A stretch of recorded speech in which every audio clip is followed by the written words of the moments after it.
And so I tell you, there was so much work trying to find out how to get all this information, how to register as a publishing company, and get that started, and set it up as a business, and set up the whole business for all the recordings and things like that. So, which I've kept going through the years, because Jeremy and I now have 5 soaking CDs out. So it's each one. It's just that's the whole business end of that as well. I'll tell you, I don't like the business end of it. I'm good at it, so that's why I end up getting stuck doing it. But I love the ministry side of things so much. And I know that most people, like you, when you're a musician and you're in worship, if our hearts are right, what we really want is just for the music to get out there. We want to express what's on our heart. We want to get it out there, and so that we're, as a congregation, we're all expressing to God what's going on in our hearts. In soaking, I love doing the soaking. Jeremy and I think that's the best. That's what we think we were made for. We were created for soaking. And the reason why is because in that intimacy of worship, you're listening prophetically to what the Holy Spirit's giving you, and you're flowing and singing over the people. You're ministering to them. Worship is more towards God. Soaking is more God's heart towards people. As you're soaking them, you're singing God's heart over them. That's a good time to use your own songs, for one thing, because people aren't trying to sing them with you, and you don't want to keep giving them too many new songs all the time, right?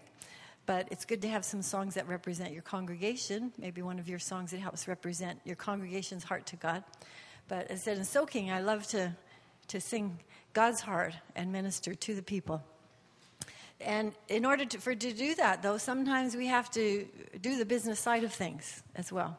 Sometimes we need to be really careful that we're following copyright laws.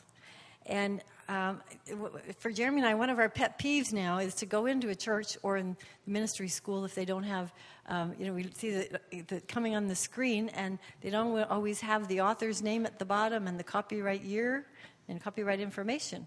So sometimes nobody knows who wrote the song or whatever. Well, sometimes if we write a song, if our heart's right, we don't care. We just want God to get the glory anyway, don't we? And so for a long time, we were just saying, well, it doesn't matter, if it's not up there. I don't mind if her name's not on it, whatever. But then someone came to us. Actually, it was Georgian Banov, if some of you know him. Georgian said, he used to be in a group called Silverwind way back. We used to love Silverwind music. And the songs they were writing back then were owned by a publishing company. And he no longer had rights to his own songs.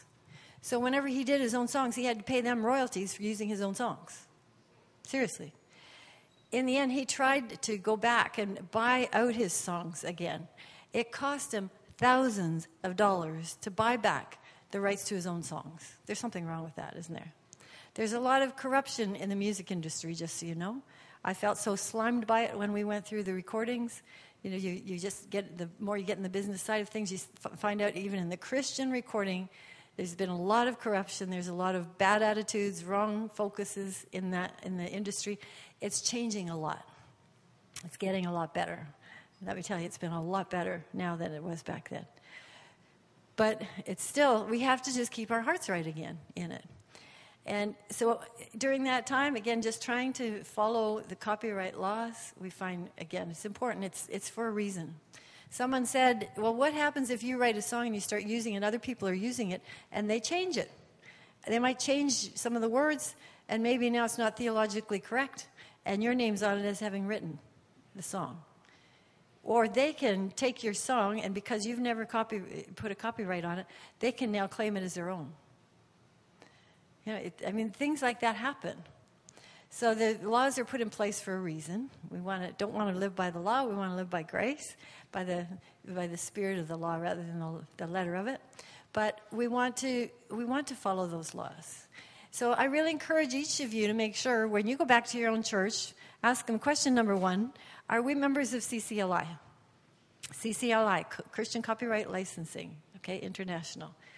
And that's the best place if you want to get copyrights. Copyright permission to use Christian songs. That's the best one to do because most Christian songs are registered through CCLI. My buzzer's going off and think, yeah, that's good. I just got to keep focusing on you, Lord, even in the middle of business stuff. It's important, isn't it? So we want to make sure that the people who wrote the songs get their royalties. That's how they keep going. That's how they can keep doing recordings. Do you know how expensive recordings get to be? Most of ours cost between $15,000 and $25,000 to do a recording. That's before you get any CDs in hand, before you print them off. It's very expensive to get good quality recording. It's getting better. There's so many digital things that have happened now that it's a lot cheaper to get it done. But if you want a good quality and good sound engineers, you pay for it. It really costs a lot. Most people will never get their money back. They say 90% at least of artists will never get their money back through all the sales that they get. And it's true. So but we want our songs to get out there. So first of all, as I said, you're going to ask at your church, do we have CCLI copyrights? So we have permission to use the songs. And what you do as a worship leader is you need to report that. Whenever they ask for a report, it's usually about once every 2 years they'll ask for a report. And what you do is each week you just keep track of it. And when they ask for it, you've already got it. Jeremy likes to do it he types out his song list and gives a copy to everybody on the worship team. And he gives one to the soundboard. And they keep a copy. And if they keep that at the soundboard, if you have a binder or something at your soundboard or whatever works for you in your church, then you've already got it done. The title of the song, if there's any question about the author, you can put that on it too, so that you've got that and can report it when you need to. It's reported every time you use it on a projection, on an overhead, every time you use it on a bulletin, every time it's recorded either on a CD or through a DVD. If you're doing online streaming, I'll talk about all those kind of copyrights in just a minute. But all of those things the royalties need to go back to the person who wrote those songs in order for them to keep going and keep producing the music and the CDs. Okay, so there have been a lot of changes over the years. There's so much more that's done online now, registering things online. In order to be registered with CCLI, you have to have your songs registered in a publishing company. So you can't just go to CCLI and say, can you put my song on? That's not going to happen. You have to have a publishing company. Now, if you've got a number of songs or people in your church, a number of you are writing songs, you might want to start up a publishing company. It cost us, here in Canada, it was like $60 to get a company's name, get it registered as a business. Whereas it's Rejoice Publishing, so we've got a bank account under Rejoice Publishing, and we're registered as a publishing company that way. So in order to do that, then with Rejoice Publishing is registered with CCLI and a catalog of all our songs. And we've only ever registered other people's songs when they've been people on our worship team that are on our recordings, and we'll copyright those songs for them. And so then we give them that, as I said, CCLI will give them that catalog of those songs so that they're covered. Now, there's also Song Select. Copyright, one thing is good for your church. If your church is registered in CCLI, the advantage you have as a worship leader is you can go on to Song Select. Song Select is where you can go in there and you can listen to an MP3 of a certain song. They will even list the current 25 top worship songs. As a worship leader, that's really good to know, isn't it? What are the top songs? They're usually on the top for a good reason. You find out what they are. You can listen to the song and you can actually download lyric sheets with the melody line on it, with the chords on it. And that is a really valuable tool for you as a worship leader, a good resource for you to get those songs. But you can't do it unless your church is registered with CCLI. And you get an access code then for your church in order to get on the website. So you have to find out your access code from your administrator who's doing it at your church. There's also online streaming. We've done online streaming here a lot for a long time, and for a long time there wasn't a way of really doing proper copyright on it as it became a newer thing. But we're using other people's songs. It's going out on the internet. And again, they need to receive their copyrights. So Worshipcast, which is Christian Copyright Solutions. You'll see that I've got a lot of website information for you on these sheets, so you might want to keep these handy as a reference for you when you want to be able to look up on the internet and do these different things. But if your church, again, registers with Christian Copyright Solutions, that means, again, you can use any song that they've got, and they've got virtually almost all of them that are out there, will be through them that you can get the songs in. You can then use them and do the online streaming and know that it's going to be covered. They have a way for you to report it, again. Again, theirs is more electronic to try to make it as easy as possible for you to report the songs that you've used on online streaming. And with CCLI, and with the Christian Copyright Solutions, your church pays a fee. So that fee then gets distributed to the people who wrote the songs. As those songs are reported as being used, and they divide it all up between those songs writers, and they pay out their royalties.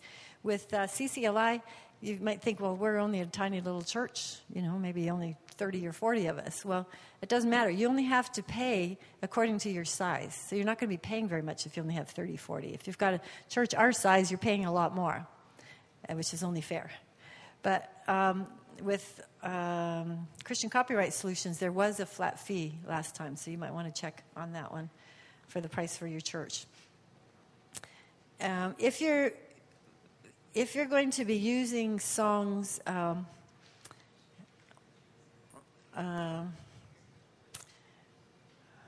let's see, if you're going to be using songs, and then, what was I going to say on that?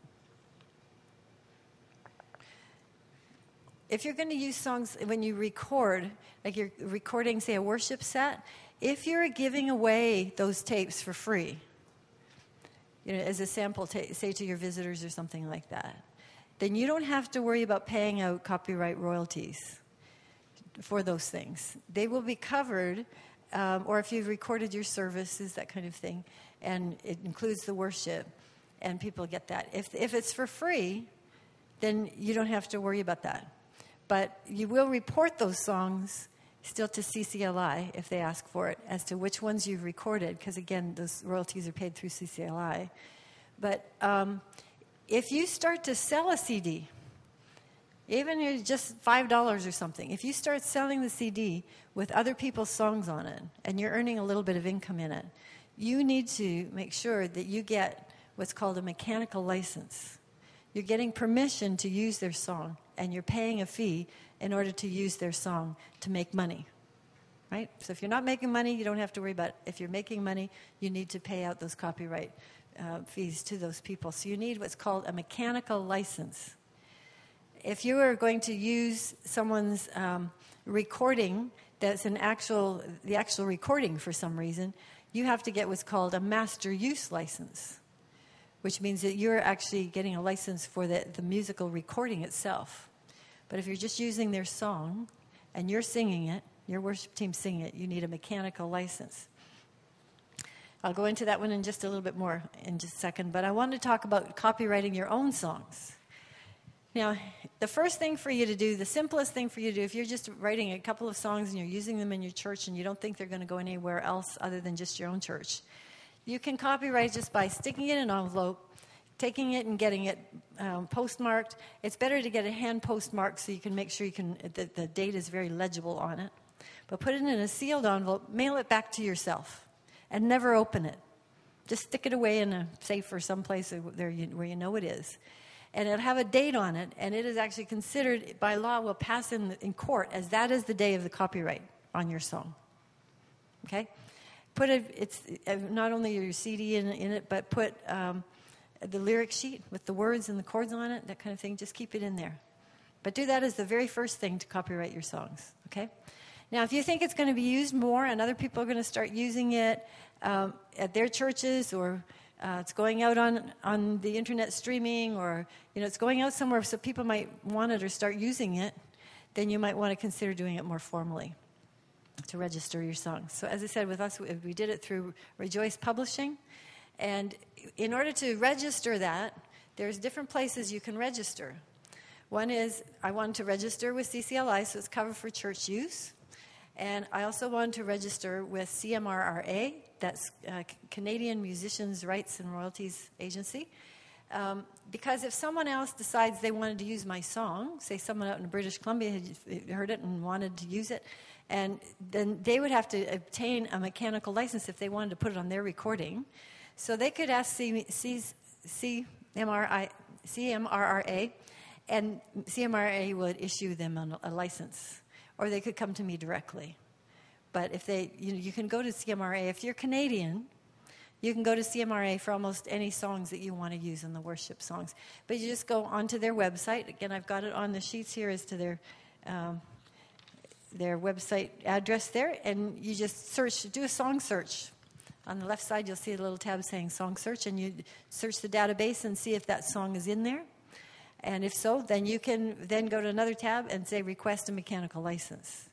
And again, they'll just have you pay for it, and it's usually about 8.5 cents per CD per song that you'll pay to use someone else's songs. So if you're doing your own recording, you have 3 or 4 of your own songs, but you don't have enough for a whole CD, and there's certain ones you use all the time that you just feel are just, you come up with maybe some of your own arrangement or whatever, but you want to use those ones on your CD as well, then you can get a mechanical license, and then you can do that. Okay? So I said try CMRRA first to try to get the copyright mechanical license from them first, if you're in Canada. And as I said, that's why we register our songs with them, so people can find it through them as well.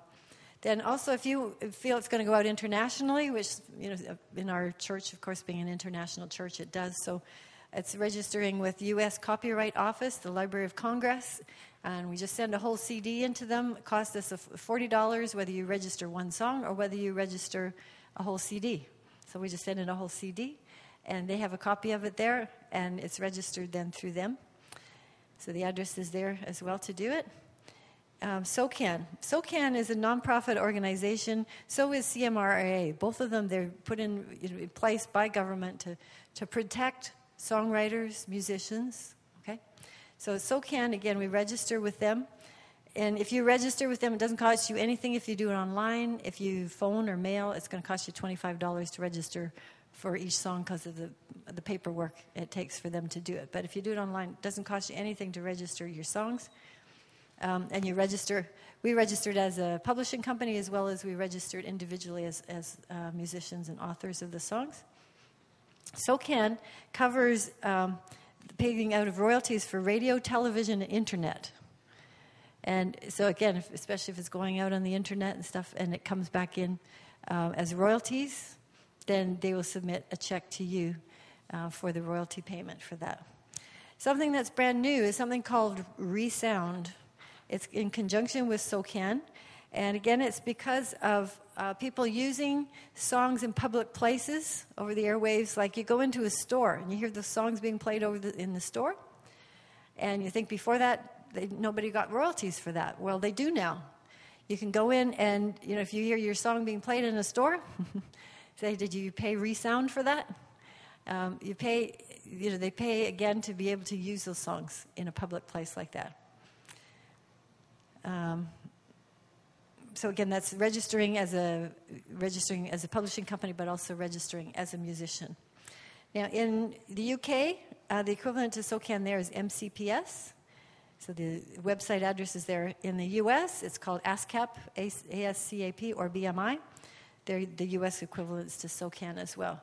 Now, you'll notice on the last page there, I've listed a whole bunch of song publishers for Christian music.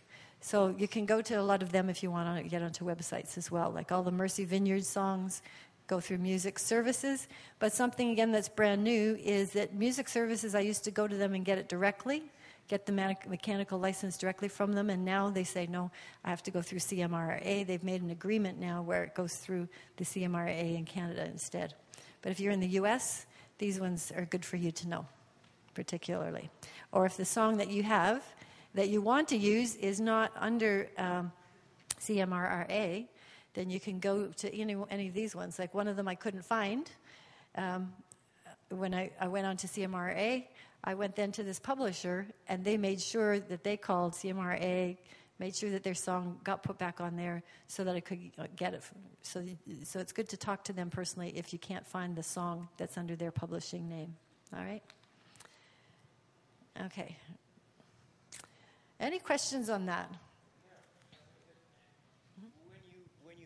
When you're dividing your publisher's rights between yourself and a bigger corporation or whatever, is it a sort of a, let's find the agreeable percentage, or do you split it 50-50? Okay, are you talking, like sometimes a church will have a publishing company because they're already a business, so they can set up a publishing company.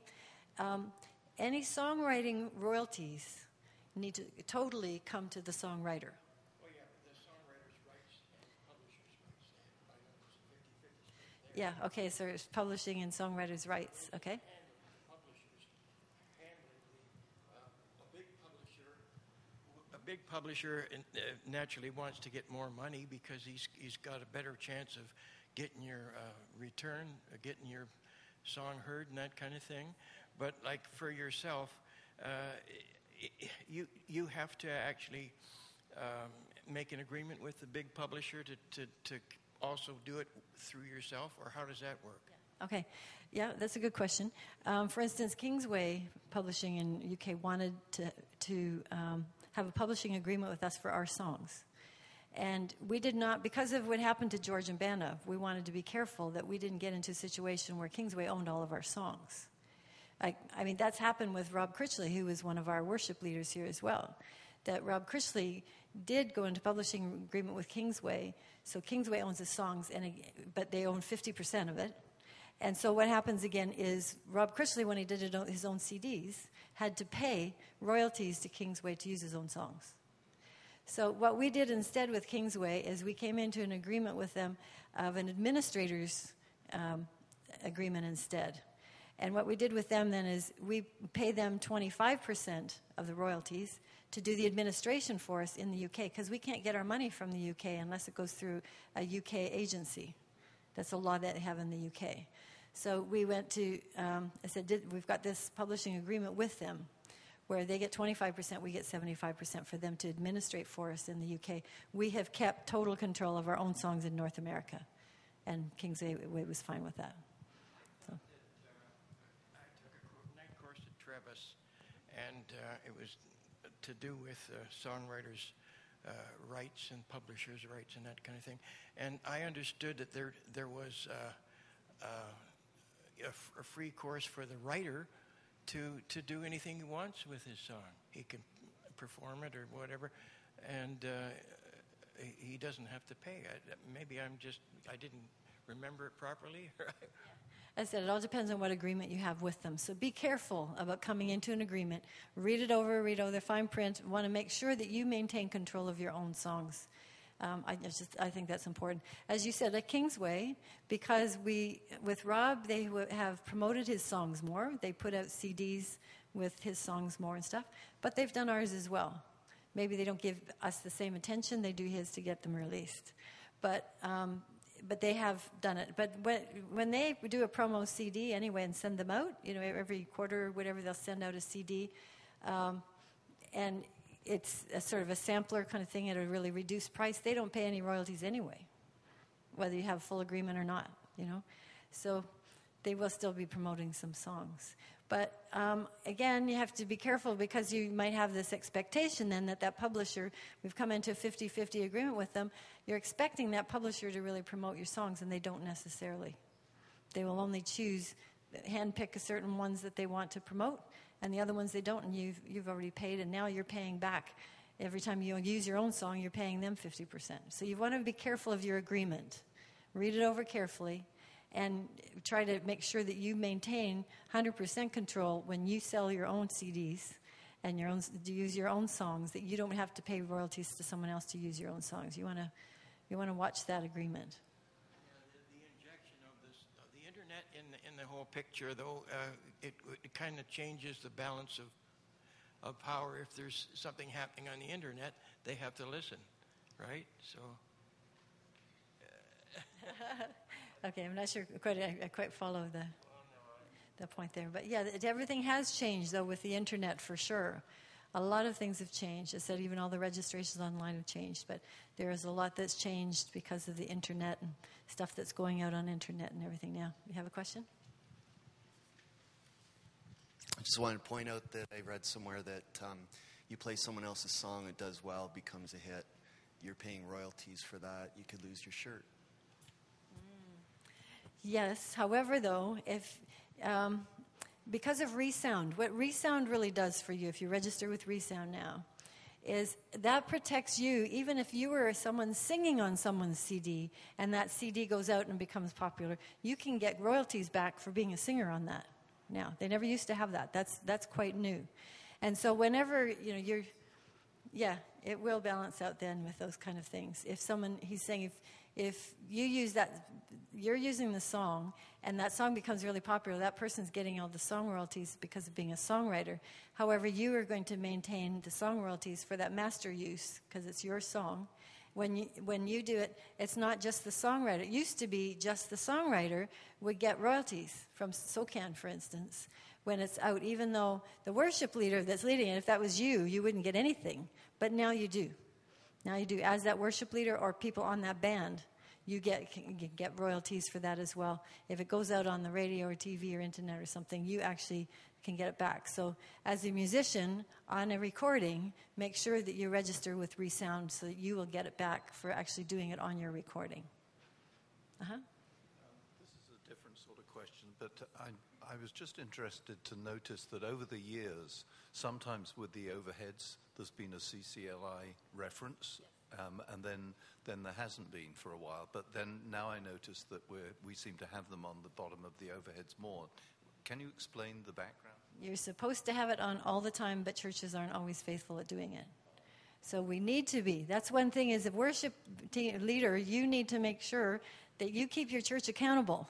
You say we should have the copyright information, the author, the copyright information, the year, the publishing company, but also make sure your CCLI number is up there because you have permission to use that song because of CCLI, and that CCLI number will show that. But those things should all be on whatever you project, but it should be there every time. By law, it's supposed to be up there. I said, but as churches, even here, we're sometimes negligent on those things. So we keep after them every once in a while. We think when we see it's not there. Yeah, but it needs to be. Anybody else? Hopefully this has been helpful to you. It's sort of a practical kind of thing for those that are doing your own songwriting particularly or doing recordings at your church. So just keep this handy. Maybe you're not doing songs now, but you might be down the road. How many of you have had prophetic words that you're going to be doing songwriting? Raise your hand. Yeah, at least half of you, right? Yeah. And as I said, it's a wonderful thing to be able to express your heart to the Lord in those kind of ways. But we do want to have copyright protection for ourselves, but also honor the copyright that other songwriters have as well. So hopefully that's helpful to you. Bless you guys. Yeah, let's go a round of applause. Thanks so much, Connie. Awesome. I remember when I first found out about the copywriting thing, I was thinking, it's such a drag to have to... Because people have just inputted. It gets to the beginning of a service, and the person on the word says, "Have you got my song list?" And you hand over the set list and say, "Oh, I haven't got that song," and so they frantically type it in, and that's when it happens, is they haven't got the information. And I when I first heard about it, I thought, well, that's just semantics. We don't need to do this. Then you find out that this is people's livelihood, and they've decided to take a step out and say, I'm going to be a songwriter for the church, and that's what I'm going to do. And so it's their livelihood. So, yeah, It's important. Thank you so much, Connie, for that. Be released for the evening. I hope you've had a good day. And tomorrow we're going to kick it off, and Chris Dupre is going to be speaking on harp and bowl. Is that the first session or second session? Theology of worship. It's going to be some meaty stuff tomorrow, so get some good sleep, digest all the information you've got so far, and we'll have fun tomorrow. Bless you guys.